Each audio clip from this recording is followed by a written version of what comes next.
If you had to describe the most important parts of early childhood using only 2 words, which words would you choose? Which 2 words capture the importance of building secure, trusting relationships with adults and peers, and the value of confidently exploring, discovering, and influencing the world around you? What about attachment and autonomy? Attachment refers to the relationship that develops between a child and primary care figure. Autonomy refers to the child's natural ability and desire to explore the world and make decisions about their own life. What, you may ask, aren't those two opposite ideas? At first glance, perhaps, but in reality, they are vitally linked and depend on each other like the sides of an A-frame ladder. To understand this a bit more deeply, let's take a look at the ideas of 3 important figures in early childhood development theory: John Dewey, John Bowlby, and Emmi Pikler. John Dewey was an American philosopher in the late 19th and early 20th centuries. His ideas about autonomy, in particular, can be seen embedded in a number of early learning approaches today. Dewey is sometimes referred to as the father of progressive education and believed in things like interest-based learning, social constructivism, teachers as guides and observers, experiential learning, keeping the child at the center of the curriculum, creating opportunities to explore and construct knowledge based on observation of the student. Sound familiar? If you have come into contact with places that use emergent curricula, you may recognize some of those phrases. The general idea of autonomous, self-motivated learning seems pretty evident in these things, but Dewey also believed that connection with the educator and with the others within the classroom was deeply important, and that school was a place where children learned how to act in society by learning social skills with their peers. Here we see a hint of attachment to an educator and to a community of learners.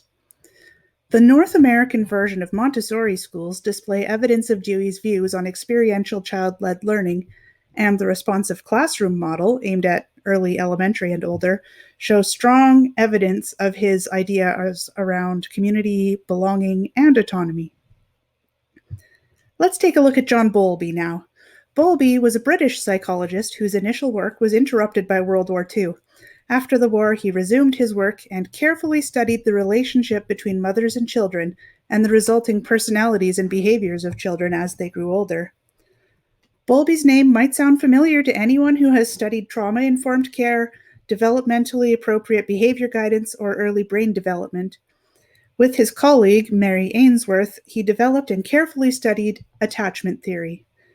Bowlby's main ideas: that close, continuous relationships with a primary caregiver, usually but not necessarily the mother, are vital to healthy development, and the more responsive and engaged the caregiver, the more securely and healthily attached the child.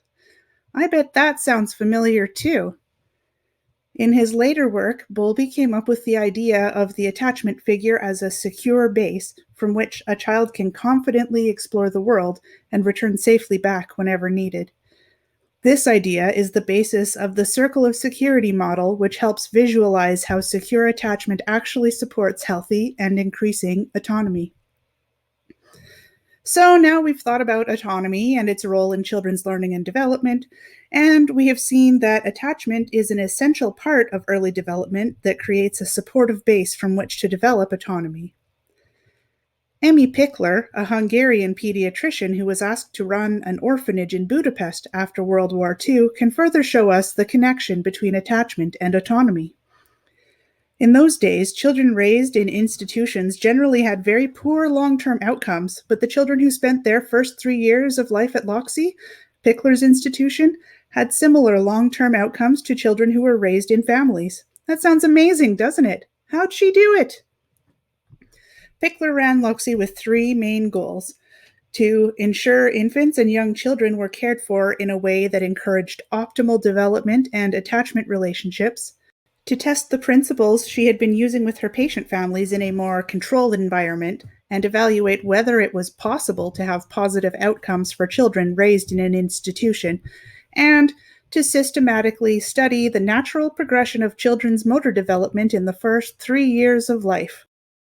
The methods Pikler used to attain these goals included hiring caregivers, referred to as nurses, with a minimum 3-year commitment so that babies would have the same stable caregivers for the duration of their stay to the best extent possible.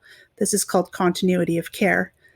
Assigning a primary caregiver to each child who would participate in the child's caregiving routines the majority of the time, dressing, bathing, feeding, etc. Creating very specific, predictable procedures for those caregiving tasks that the caregivers followed to a T, undivided attention during caregiving routines, interacting with, responding to, and inviting children to participate to the extent of their capabilities, and allowing children to spend any time when they weren't asleep or engaged in care routines, playing independently in a safe area with their same stage group of children, with skilled adults observing and available but not directly interfering with children's play unless absolutely necessary.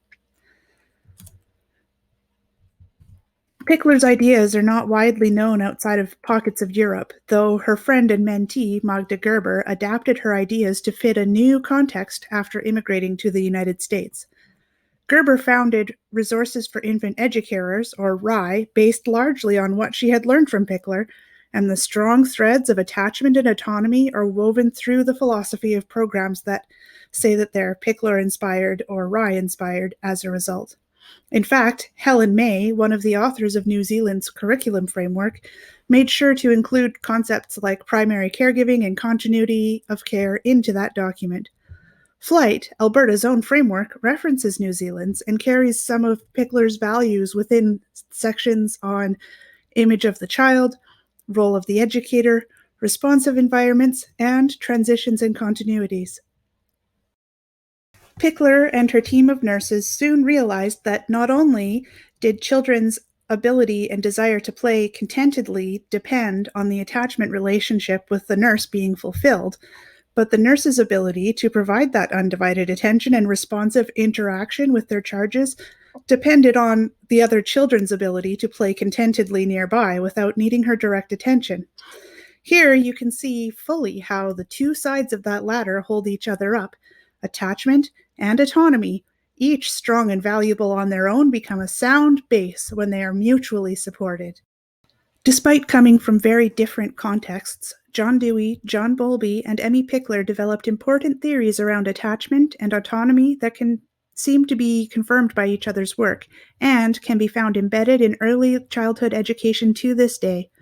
From Dewey's ideals of self-directed, interest-based, autonomous learning supported by relationships with peers and educators, to Bowlby's extremely important and influential work on attachment to primary care figures and how said attachment is necessary for increasing independence and autonomy in exploring the world, to Pikler's techniques and observation of ways to build secure attachments with non-parental primary care figures and how interdependent that attachment is with the resulting autonomy, the significance of and relationship between attachment and autonomy come through loud and clear.